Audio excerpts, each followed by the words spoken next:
Olá! O assunto da aula de hoje são seres microscópicos. Vocês vão acompanhar isso a partir da página 252 até 258 do livro didático. Então, eu vou fazer aqui a explicação e depois vocês farão a leitura dessas páginas, ok?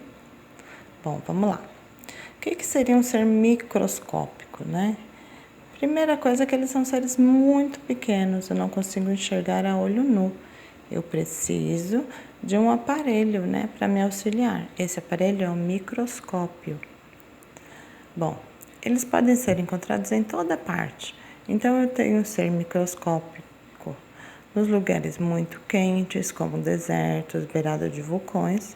E tenho seres também em lugares muito gelados, como os polos, né? Os polos da Terra, Polo Sul, Polo Norte, lugares com geleiras, lugares úmidos, lugares secos, enfim. Toda parte da Terra existe ser microscópico. Para começar, nós vamos falar sobre as bactérias, tá? Bactérias são encontradas em todos os lugares. Nós temos bactérias no corpo humano, nós temos nos objetos, nós temos nos alimentos, nós temos uma infinidade de lugares, tá? Então, ela é um ser muito comum. A primeira característica desse ser é que eles são unicelulares. São seres formados por apenas uma célula. Pode ser encontrados sozinhos ou em colônias, né? Quando eles se acumulam um com o outro, formando as colônias. Existem bactérias boas e bactérias ruins para o ser humano. Ela é boa quando ela participa do nosso processo de digestão, na produção de alguns alimentos, como queijo, vinho, algumas bebidas. E ela é ruim quando ela nos traz doença. Então, eu tenho bactérias que nos promovem algum bem-estar e tenho bactérias também que são ruins, tá? Por exemplo, as bactérias boas, aí incluindo, eu posso dizer que as decompositoras são boas, porque elas não deixam material orgânico se acumular no planeta. Então, elas se alimentam de material orgânico. Então, elas são bactérias boas ao ser humano. Uma outra característica é que elas são procariontes, ou seja, elas têm um núcleo totalmente desorganizado. Então, observa aqui, ó, na página 255, que tem a ilustração de uma bactéria. E eu tenho aqui, ó, o material genético dessa minha bactéria. Ele fica todo espalhado no citoplasma. Ele não tem uma membrana aqui, né, para acomodar. Por isso, ela é um ser procarionte. O núcleo é desorganizado, é todo espalhado. Uma outra característica da célula bacteriana que difere da célula animal é que ela tem parede celular. Essa parede celular serve para quê? Envolve a célula e protege. Como eu disse lá que elas são unicelulares, né? Então ela precisa ter uma proteção maior. Não só a membrana plasmática, ela precisa também ter a parede celular, tá? Essa parede celular ela é composta de proteínas e açúcares. Bom, tem ainda os flagelos, que servem para locomoção. Tem os ribossomos, que eles atuam na síntese de proteínas. Eles produzem a proteína necessária para que essa célula possa obter energia para que ela possa sobreviver. Tem os cromossomos bacterianos, que são os filamentos de DNA, tá bom? E o citoplasma é o material gelatinoso onde fica imerso o DNA.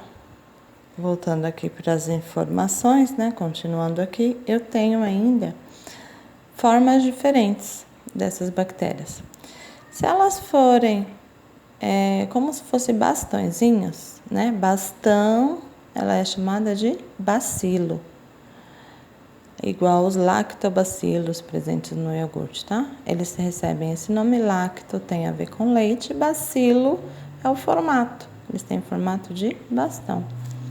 Se elas forem bolinhas, né, pequenas esferas, elas são chamadas de cocos.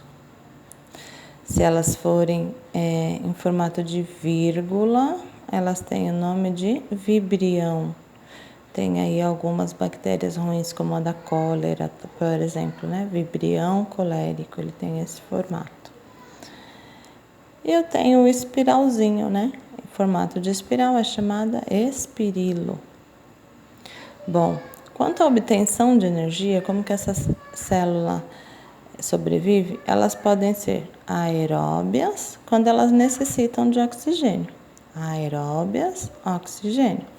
Anaeróbias, quando elas não necessitam de oxigênio. Então, por exemplo, existem bactérias que se você deixar, vou dar um exemplo de alimento, tá?